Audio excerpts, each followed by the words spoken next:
Dua rumah panggung semi permanen di Lorong Beringin Jaya, Kecamatan Seberang Ulu 2, Palembang, angus di amuk si Jago Abang pada malam takbiran. Penyebab kemotongan diduga akibat korsleting listrik dari salah siko rumah.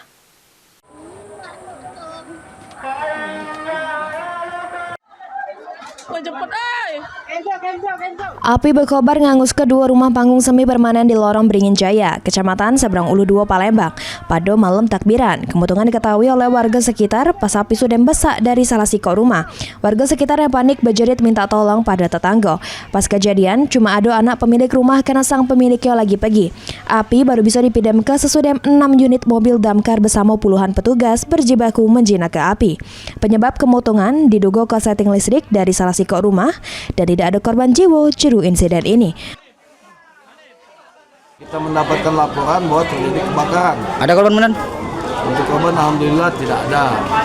Ada berapa armada benar yang turunkan benar? Di armada kita pos Seberang Ulu 1, Seberang Ulu 2 dan Merdeka. Mulyadi, PAL TV.